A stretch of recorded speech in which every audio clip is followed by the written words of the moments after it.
Hi there, I'm Ben Morton and welcome to the Leaders Kitbag, your go-to podcast for practical leadership insights in just 6 minutes. In each episode, we tackle real challenges faced by leaders and managers, offering actionable tools and strategies you can take away and immediately apply. And because leadership doesn't happen in a studio, these episodes are mostly recorded outside on the move. They're raw, unscripted, and straight to the point. So, wherever you are, let's dive in and sharpen your leadership skills 6 minutes at a time. I was recently working with a group of 22 middle managers from all across Europe, and as part of that leadership program, I asked them all to stand up and answer one very simple question. Point to the past. Now, what happened next was fascinating and it totally threw me. So, stay tuned to this episode of the Leaders Kitbag and I'll tell you what happened and why it was so significant. Let me tell you exactly what happened when I asked that group of 22 middle managers from all across Europe to stand up and point to the past. Every single one of them immediately pointed behind them, and it completely threw me. Now, if you're like them, that probably doesn't shock or surprise you. But if you're like me, it absolutely will do, right? Because if you was to ask me to point to the past, I would immediately point to the left.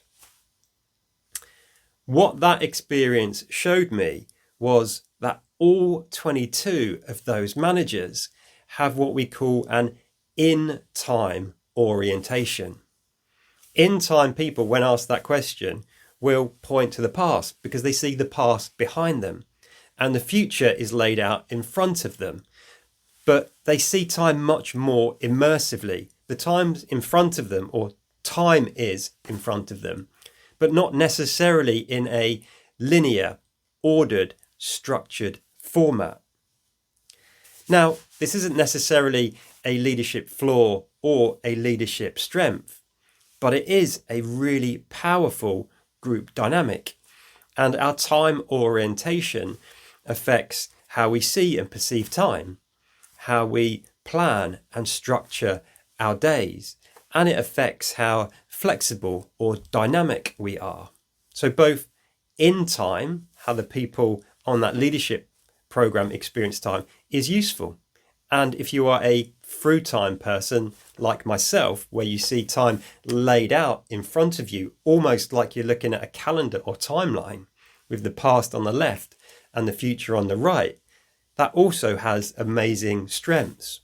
But it does show that we're all different.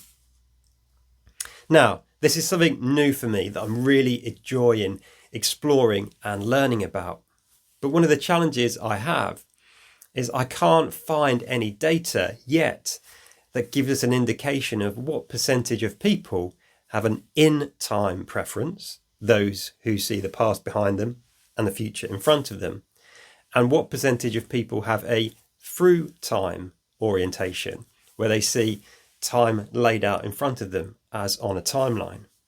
So, to help me understand this more, and then so I can share it back with you, I'd love it if you could either in the comments below, just add whether you are in time or through time. Would you point to the past? Would you point behind you for the past? Or would you point to the left for the past?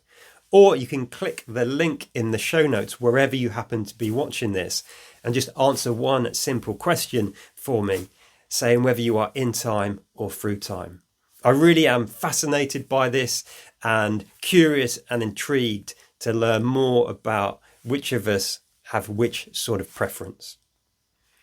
As always, I hope today's episode of Leaders Kitbag has been really valuable for you. And until next time, look after yourself and look after those you've got the privilege and responsibility to lead. Lead on, folks.